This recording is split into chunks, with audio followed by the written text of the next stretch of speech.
Oi, fico muito feliz em fazer parte do Café com Química. Eu vou falar sobre a biologia do vírus, alguns aspectos importantes no que se diz respeito a essa pandemia, né? O coronavírus, ele faz parte de uma família grande que causa infecção tanto em animais quanto em seres humanos. Essas infecções acontecem a nível respiratório. Por isso que é importante essas informações que a Organização Mundial da Saúde, o Ministério da Saúde está repassando, é importante a gente seguir essas medidas de proteção, tá bom? Então, ele faz parte de uma família que já é conhecida por causar essas infecções respiratórias. As características dele são basicamente semelhantes aos outros vírus. O vírus, ele é uma partícula infectante, ele não tem metabolismo próprio, diferente de uma célula que tem metabolismo próprio, tem capacidade de se reproduzir. O vírus já não possui essa capacidade sozinho. Então ele é um parasita intracelular obrigatório. O que isso significa? Significa que para se reproduzir ele precisa parasitar uma célula. Ele precisa entrar em uma célula hospedeira específica, porque ele tem uma questão que é chamada de especificidade viral. O que isso significa? Que o vírus, para ele infectar qualquer célula que seja, essas células precisam combinar com ele. Ou seja, na sua estrutura molecular, o vírus ele é formado por proteína, alguns têm uma cápsula de lipídio e tem um material genético. No caso do coronavírus, ele tem RNA como material genético, diferente da gente que temos DNA. O dele é RNA. Então, essa estrutura dele, na parte de fora, como se fosse na capa, que a gente chama de capsídeo, ele tem proteínas que se combinam diretamente a proteínas da membrana celular de onde ele vai parasitar. É como se fosse uma chave e uma fechadura. Ou seja, o vírus ele é muito específico para o tipo de célula em que ele vai em que ele vai parasitar, tá bom? Para ele realizar o processo de reprodução dele, é preciso que haja primeiramente essa combinação de proteínas, tá bom? Então, o vírus que causa a Covid-19, que é o coronavírus, ele não vai parasitar qualquer célula, ele vai parasitar apenas células do trato respiratório, porque eles são específicos para esse tipo de célula, tá bom?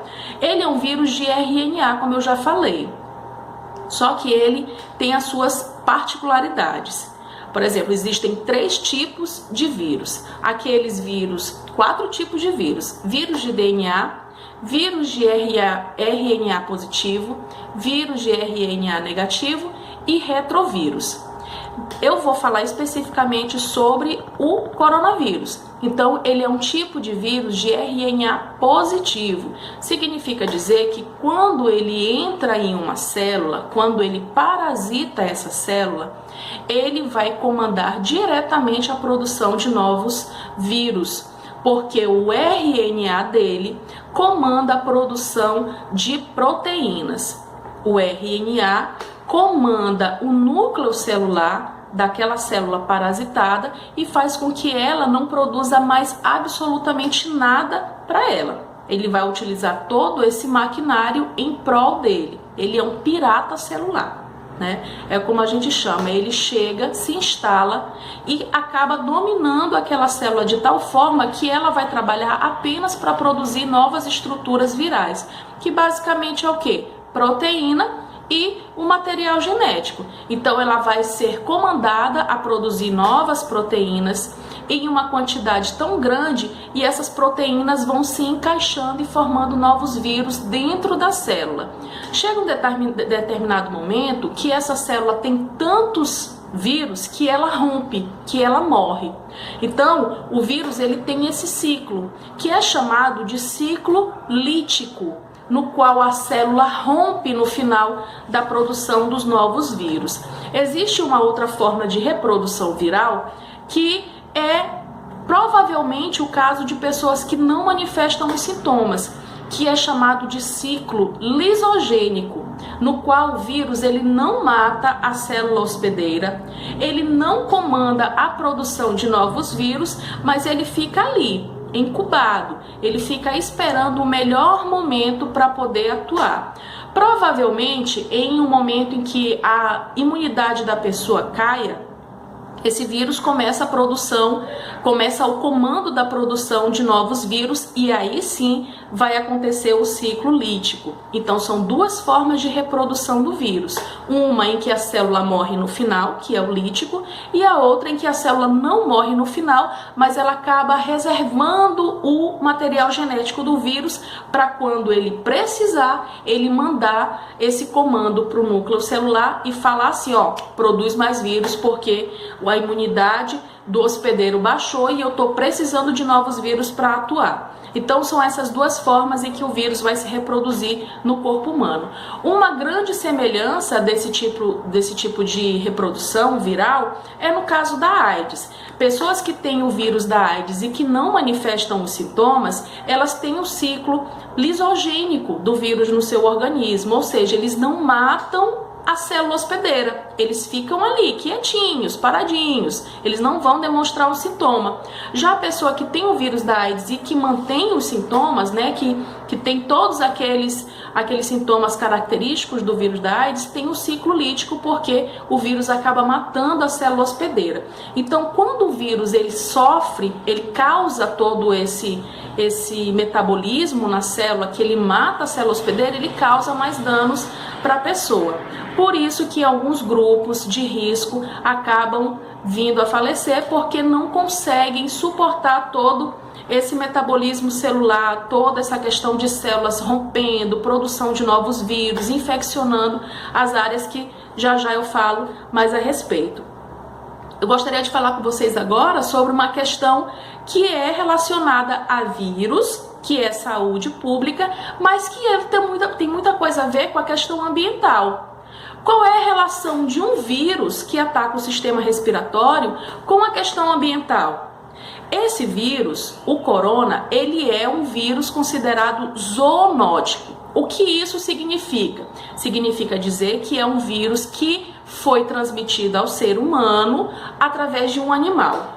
O animal que tem como seu organismo um reservatório natural desse tipo de vírus é o morcego, porque foram feitos testes no qual foram identificados o mesmo tipo de vírus com 99 e alguma outra parcela, né, 99,9% das informações genéticas contidas no morcego também continha no vírus identificado no ser humano. Então a proximidade genética era muito alta.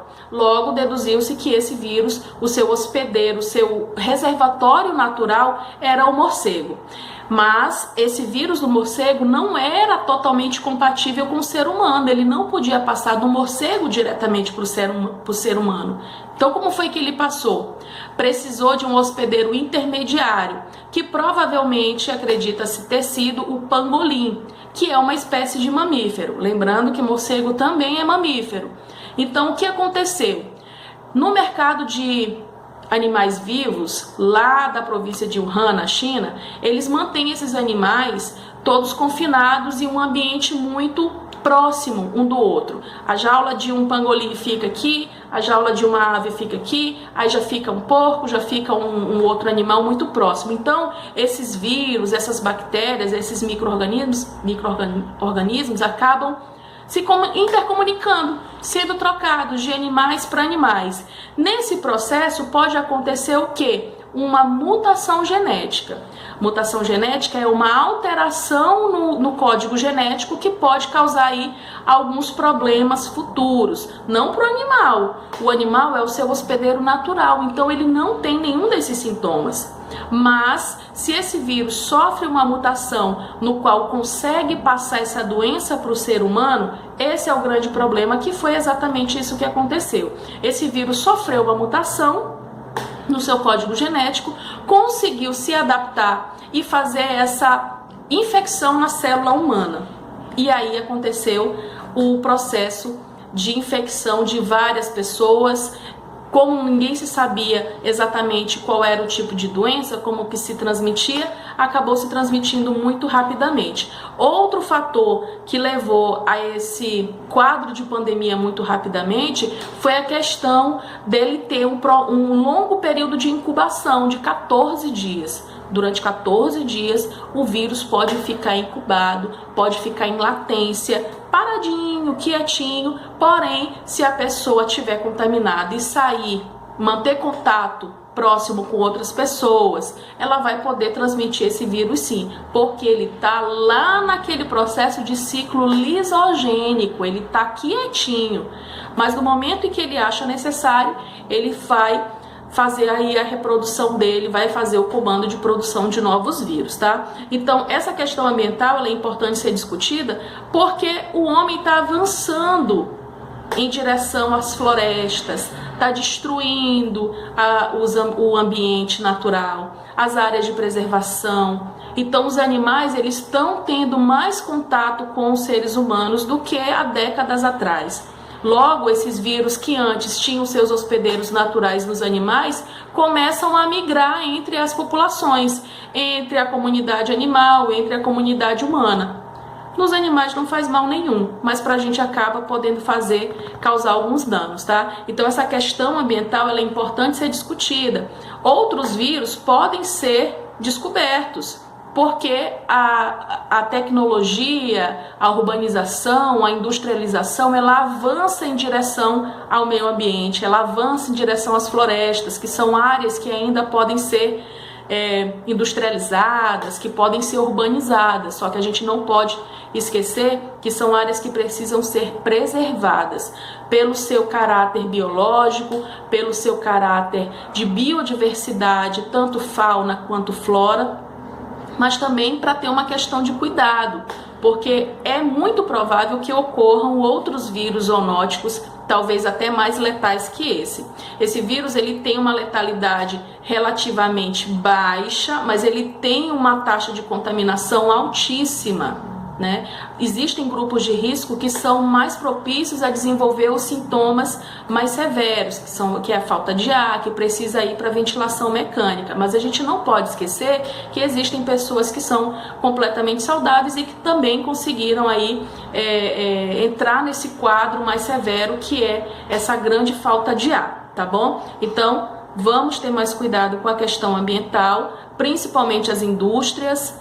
A questão da urbanização, ela precisa ser muito bem pensada, ela precisa ser muito bem projetada para a gente não acabar não entrando tanto no ecossistema natural. A gente precisa preservar para evitar problemas como esse, tá bom? E qual é a fonte do vírus? Eu já falei que a fonte do vírus provavelmente foi o morcego, como seu hospedeiro natural, né? Um animal que contém os seus micro-organismos, assim como nós contemos os nossos micro-organismos. A gente é feito aí de trilhões de bactérias. Então a gente tem, só um parênteses, para cada célula humana a gente tem 3 bactérias. Então a gente tem mais bactéria do que célula humana. Então não são só os outros animais que possuem micro-organismos, nós também possuímos, tá? Então é importante a gente saber a fonte, mas saber também que a gente que buscou, porque esses animais são silvestres. O pangolim, que provavelmente foi esse intermediário entre morcego e homem, é um animal silvestre. A carne dele é proibida, a caça dele é proibida. Assim como diversos outros animais aqui no Brasil, a carne também é proibida e grande parte da população acaba consumindo de forma ilegal. Posso contrair vírus de alguns animais? Depende do animal. Alguns animais já foram diagnosticados com coronavírus, como é o caso de grandes felinos. Existe um zoológico em que tigres e leões apresentaram sintomas do coronavírus e deu positivo, mas não se sabe até agora se esse tipo de animal consegue transmitir o vírus para o ser humano. E também animais domésticos, não foi nada identificado se existe essa possibilidade de contrair vírus a partir de animais domésticos ou pegou no caso desses grandes felinos no zoológico, tá bom? Então não foi nada confirmado. Como que a gente pode evitar a contaminação desses vírus, né? Seja ele o coronavírus, seja ele qualquer vírus que seja por contágio através do ar. Principalmente me protegendo usando máscara. Se eu tiver gripada, eu uso máscara. Se eu não tiver gripada, eu também uso, porque outra pessoa pode estar e pode me contaminar. Então, essa contaminação através do ar, ela é extremamente perigosa, porque eu não estou vendo quais são os micro-organismos que estão no ar, tá bom? Então, as pessoas, quando não veem, o perigo é maior. Por que essa doença se alastrou de uma forma tão rápida? Porque ela não tem nenhum sintoma tão característico assim, ela parece uma gripe inicialmente. Se a gente for fazer um comparativo com outros tipos de pandemia, como foi o caso da gripe espanhola, foi a mesma situação, matou 1/3 da população da Europa. Então, as pessoas não tinham conhecimento, usavam máscara, usavam tecido apenas na boca, não tapavam o nariz, os médicos não tinham EPI, as pessoas, os enfermeiros não tinham EPI, então o processo acabou sendo prejudicado mesmo por conta da estrutura. Existem outras doenças que não se tornaram pandemia. Por quê?